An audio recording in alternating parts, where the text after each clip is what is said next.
What does it mean to say never again? It's etched into memorials, it's inscribed in textbooks, it's whispered in the shadows of history's darkest hour.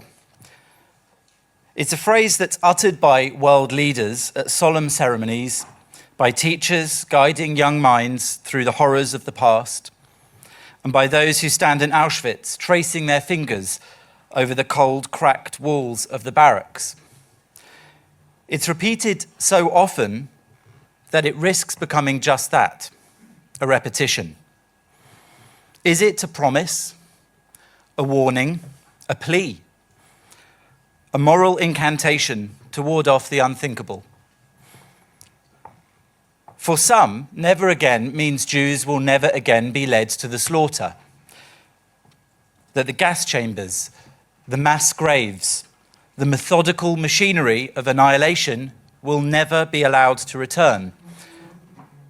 For others, it's a broader appeal, that genocide itself must never again be permitted, that humanity must learn, must evolve, and must overcome its worst instincts. Some evoke it as a lesson about fragility of democracy, the dangers of authoritarianism, the capacity of man's inhumanity to man. But over time, as it has been stretched, reshaped, and universalized, has it lost its very essence? Never again has in some quarters ceased to be about Jews at all. It's been repurposed, rebranded, and sometimes even turned against us. How often have we heard that because of the Holocaust, we Jews should know better? The ultimate lesson of Jewish suffering is that we must be moral exemplars, that we must offer no resistance, that our historical trauma somehow obliges us to endure fresh violence in silence. What then are we really promising? Because if never again is merely an exercise in memory, if it's a phrase reserved for poems and candlelight vigils, if it's a convenient slogan but not an imperative for action, then we've already broken it. On October the 7th, as Jews were slaughtered in their homes, as families were burnt alive, as women were raped besides the bodies of their children, there were those who looked upon this horror and did not recoil. They did not grieve, they did not condemn. They mobilized. In London, just 5 hours after Hamas burst over the border, activists were already planning a protest, not against the murderers, but against the murdered. The blood was still wet, the bodies were still warm, and yet the chants had already begun. This is the world we live in. And so I ask again, what does never again really mean? There is a modern impulse, subtle, insidious, to universalize the Holocaust, to smooth its jagged specificity, to fold it into the broader fabric of human cruelty, to turn it into a generic warning about intolerance. In 2022, the American comedian Karen Elaine Johnson, who goes by the Jewish stage name Whoopi Goldberg, commented on the popular American TV show The View that the Holocaust wasn't about race. It was about man's inhumanity to man, an argument between two groups of white people. How convenient. If the Holocaust was simply about inhumanity, then it belongs to no one and everyone. It becomes a parable, an abstract moral failing, a floating lesson unmoored from the reality of what actually happened. It demands nothing of history, nothing of responsibility, nothing of vigilance. It allows the world to say, this is not my story.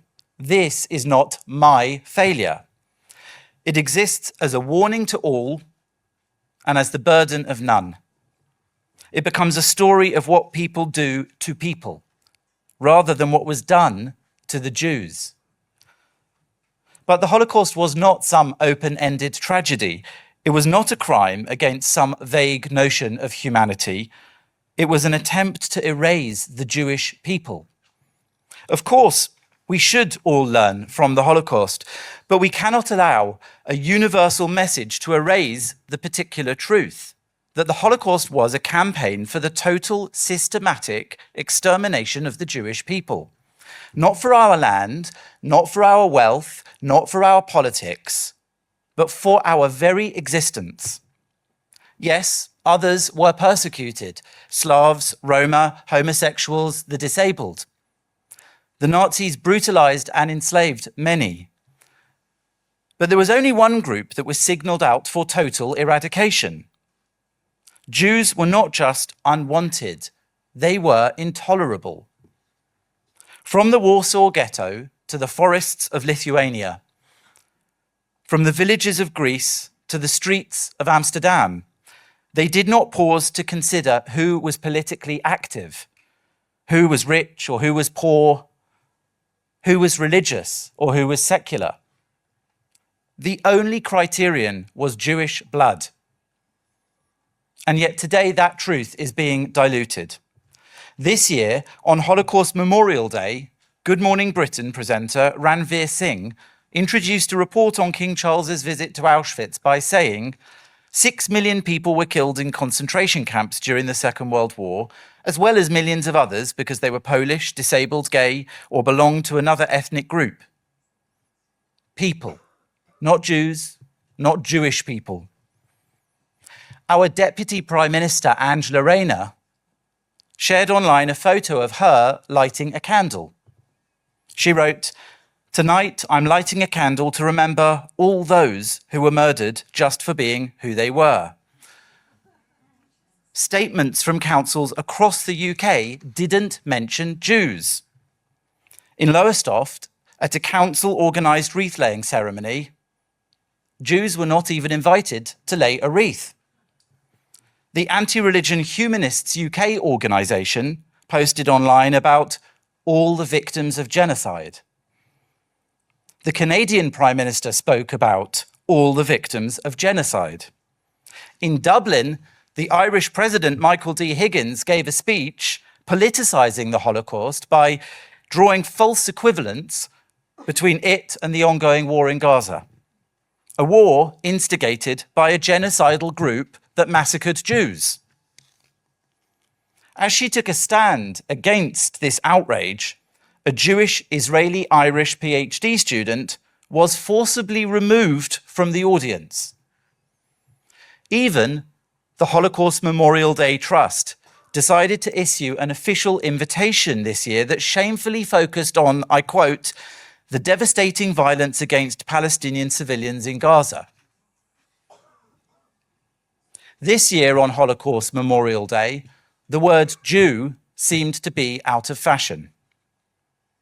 And these are not careless omissions. This is a quiet erasure. It is history being rewritten in real time, moulded into something softer, something more comfortable. But the 6 million were not murdered as an indistinct mass of humanity. They were murdered as Jews. And if the world forgets that, if it strips the Holocaust of its essence and reduces it to an empty platitude, then it will fail to recognize when history begins to rhyme once more. There is a danger in memorials. Not in their existence, they are essential, but in their quiet finality. They stand as symbols of what was lost, as markers of what must never be forgotten. Yet they risk something deeper. They risk trapping the past in stone or in concrete in the stillness of history, while the present roars past unheeded. They risk embalming history, freezing it in time, looking at it behind glass, as though it were no longer a living, breathing part of our present. Yosef Chaim Yerushalmi, one of the great scholars of Jewish memory, understood this danger. In his seminal work, Zachor, Jewish History and Jewish Memory, he explained that for much of Jewish history, it wasn't historians who preserved the past. It wasn't books or archives that kept Jewish history alive. It was rituals, prayers, and storytelling. The rhythms of Jewish life that wove history into the fabric of daily existence. To be Jewish was to remember, not in abstraction, but as if history itself was alive, urgent, present. To remember was a commandment, a sacred act. Zachor, remember. Yerushalmi suggests that museums often serve as places where history is preserved but no longer lived. And unlike Jewish rituals like Passover, where the past is reenacted and made present, museums create a distance between people and history, treating memory as an object rather than a continuous experience. Yerushalmi feared that this shift might hollow out Jewish identity, that remembrance would become passive, detached, and academic. And nowhere is that fear more relevant than in how we remember the Holocaust today. Take Berlin. In the heart of the city, just a few steps away from where Hitler's bunker once was, stands the memorial to the murdered Jews of Europe. 2,711 concrete slabs rising from the ground in solemn, silent rows. It is vast, cold, disorienting, a physical representation of loss. But does it prevent anti-Semitism? Does it stop hatred from taking root again? A short walk from that memorial, Jewish children were warned not to wear kippot in public. In 2023, the Kahal Adas Yisrael synagogue in Berlin was firebombed by two men, just 12 days after the 7th of October invasion of Israel. Or consider Hyde Park in London last year, where officials covered over the Holocaust memorial with a blue tarpaulin during a so-called pro-Palestinian march.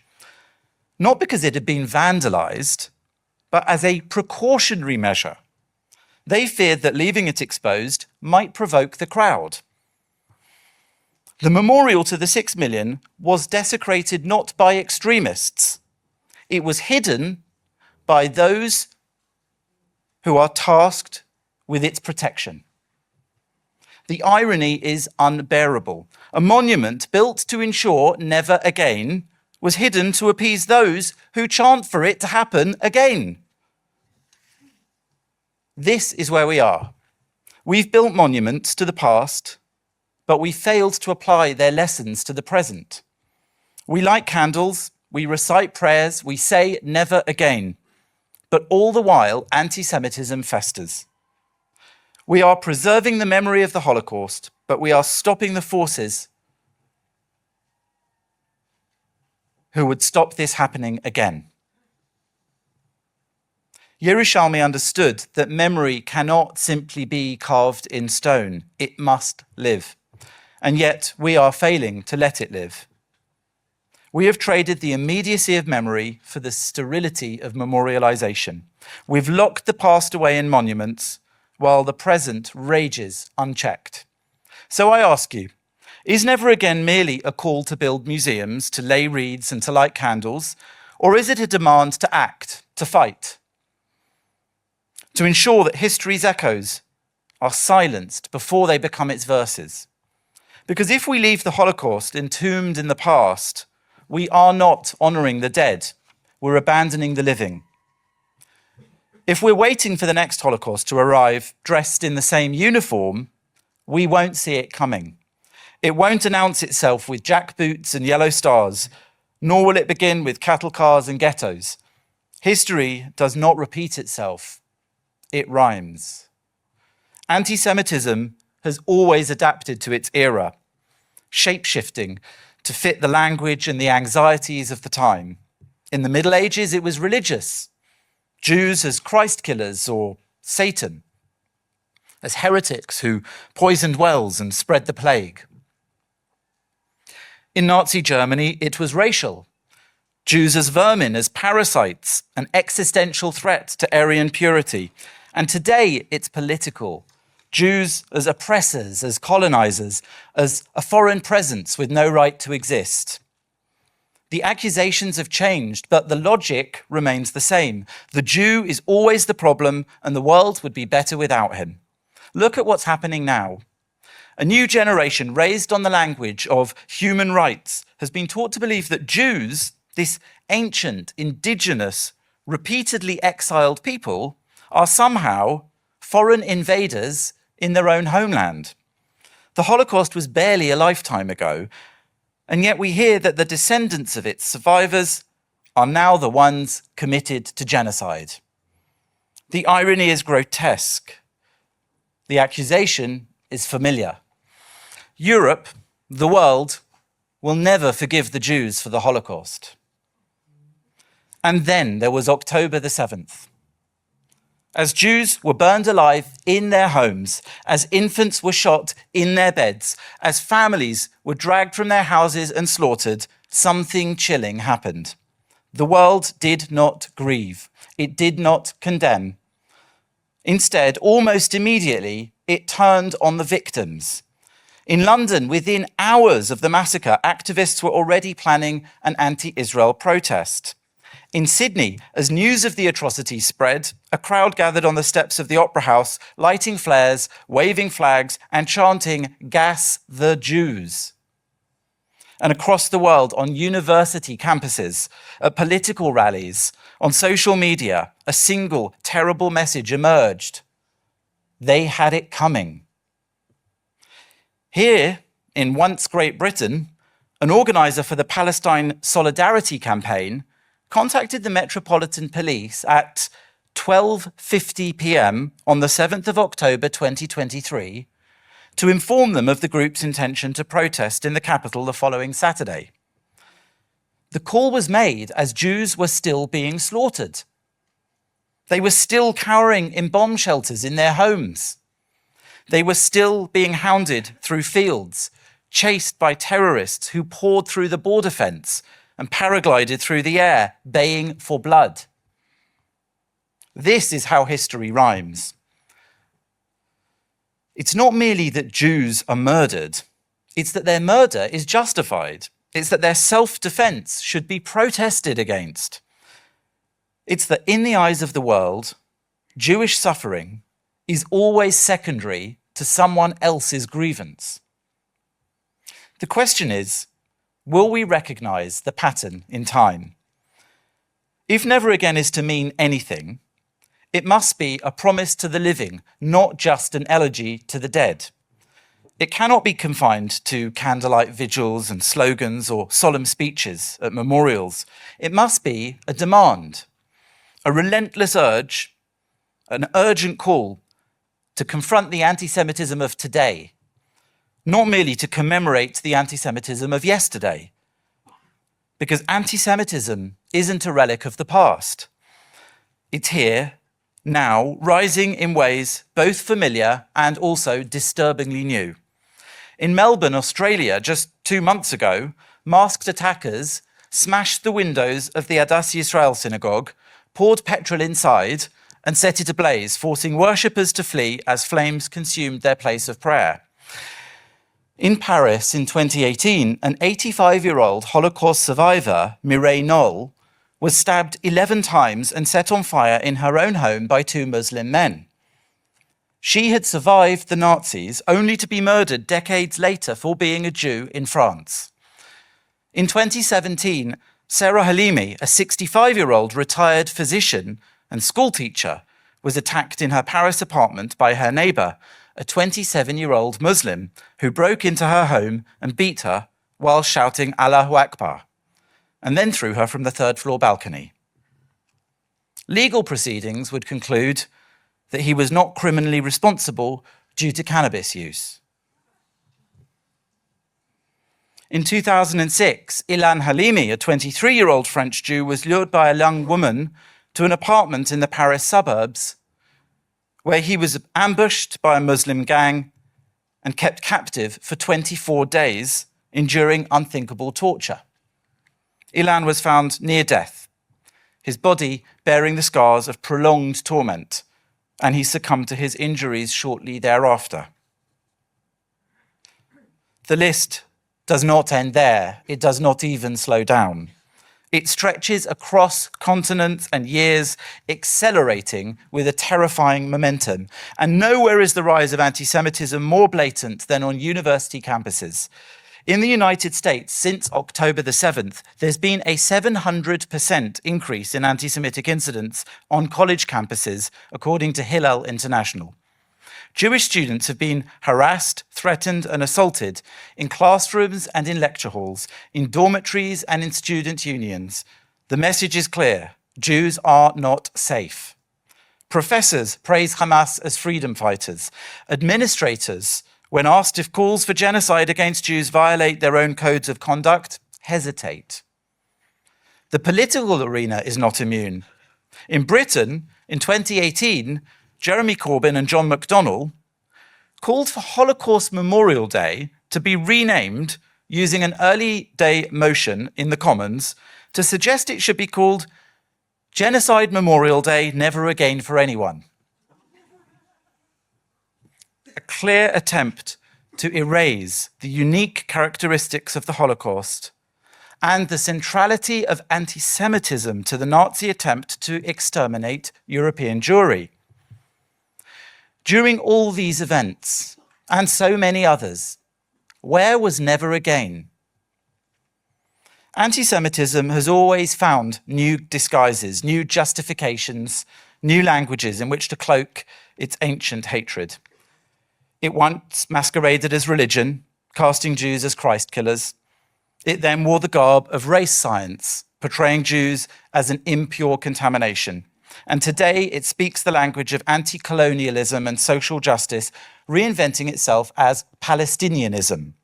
Make no mistake, this is not about land. It is not about borders. It is about erasure. Those who chant from the river to the sea, Palestine will be free, are not calling for peaceful resolution. They're calling for the obliteration of the only Jewish state in the world. They're not demanding coexistence, but annihilation. In their vision, there's no room for Jews, not in Jerusalem, not in Tel Aviv, not anywhere between the Jordan River and the Mediterranean Sea. And yet Palestinianism's become the vehicle for a socially acceptable form of anti-Semitism. It dresses itself in the rhetoric of liberation, of resistance, of human rights. And in the name of a cause and a group which has never been shy to declare its intentions to wipe out or completely expel Jews, all inspired by a broader worldwide ideology which sees Jews as worthy of erasure. It casts Jews not as a vulnerable minority, but as a global oppressor class. It does not see Israel as a country, but as an illegitimate foreign entity, one which must be dismantled. This distortion of history is not accidental, it is strategic. This year, the Islamic Human Rights Commission urged councils and universities across the UK to boycott Holocaust Memorial Day because Gaza was not included as a genocide. This was not just an insult to the 6 million Jews murdered by the Nazis. It was an outright attempt to rewrite history. By placing Gaza alongside Auschwitz, by equating Israel's self-defense with the mechanized slaughter of Jews, they sought to hollow out the meaning of the Holocaust itself. And in London, at the Al-Quds March, Hezbollah flags were waved freely in our streets, symbols of a terrorist organization explicitly dedicated to Israel's destruction. Calls for jihad rung out in a city that claims to stand against hate. The mask slipped, and still so many refused to see. So I ask, why do we recognize anti-Semitism when it wears a swastika, but not when it waves a Palestinian flag? Why do we condemn it in history books, but excuse it when it shouts from the streets of our own cities? If never again is to mean anything, it must include the courage to name today's anti-Semitism for what it is. Saul Friedlander, one of the great chroniclers of the Holocaust, understood that while the Shoah was unique, the warning signs of dehumanization repeat throughout history. The Holocaust did not begin with Auschwitz.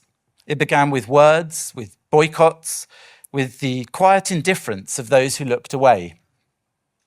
Today, we see those signs again. We see normalization of violence against Jews. We see the world shift the blame from the perpetrators to the victims. We see the grotesque Nazi comparisons. Jews told, "You of all people should know better." As if surviving genocide requires surrendering to the next one. The world swore that it had learned from the past, that it would recognize the warning signs, that it would never remain silent again. And yet, here we are. If never again is to mean anything, it must be more than words whispered at memorials. It must be more than the somber tones of a politician's speech. It must be more than a candle lit once a year. A promise is not a slogan, it's an obligation. And yet, time and time again, we've watched this phrase being uttered without conviction, without urgency, and without action. Because never again is not just about stopping genocide. That is far too low a bar. The world does not wake up one morning and decide to exterminate a people. It happens step by step, warning by warning, tolerated hatred by tolerated hatred. It happens when anti-Semitic slogans go unchallenged, when synagogues burn and we call it isolated, when Jews are murdered in their homes and it's dismissed as a crime of opportunity. Never again is not just about remembering the past. It's about stopping the anti-Semitism of the present. Because anti-Semitism today doesn't look like it did in 1933, but its essence is unchanged. It's Jewish students harassed on campuses. It's synagogues attacked with Molotov cocktails. It's From the River to the Sea projected on Big Ben. It's Jewish children shot in their schools. It's Jews held hostage on Shabbat in a synagogue in Colleyville, or shot dead in a synagogue on Shabbat in Pittsburgh. It's a kosher supermarket siege in Paris. It's Jews being raped at a music festival in Re'im. It's Free Palestine. It's Jews control the media. It's journalists twisting history until the victims become the villains. It's Holocaust memorials hidden beneath tarpaulin because even the memory of our suffering is considered offensive. Governments have failed. Universities have failed. The media have failed. The institutions that claim to stand against hate have, time and again, ignored anti-Semitism until it's too loud, too violent, and too undeniable to sweep away. And then they say they're shocked. Elie Wiesel once said, "The opposite of love is not hate, but indifference." And indifference is what we've seen. Indifference as Jews are attacked in their places of worship, in their homes, in the streets of cities where they thought they were safe. Indifference as Hamas's atrocities were excused. Indifference as the world let never again become just another phrase, just another platitude. Must we wait for another 7th of October, another Tree of Life, another Toulouse, or will we act now? Because never again is not a reflection on the past. It's a call to arms for the present. We repeat those words at memorials. We etch them into plaques. We teach them to our children. But history doesn't listen to slogans. It's not moved by promises. It doesn't respect our moments of silence. And so despite all the lessons, despite all the memorials, despite all the warnings, It keeps happening again and again and again. Over and over, we say never again out loud, because deep down in silence, we know that the truth is forever again. That's why never again cannot be a passive hope. We must make it an active vow. The world has always seen Jewish suffering as a tragedy, but never as a warning. The gas chambers of Auschwitz are mourned, the cattle cars are memorialized, but the Jewish families burnt alive on October the 7th are excused and too easily forgotten. It's easy to condemn the past, to speak with moral clarity about the crimes of another era. It's much harder to recognize the dangers of the present and to stand against anti-Semitism when it stares us in the eye.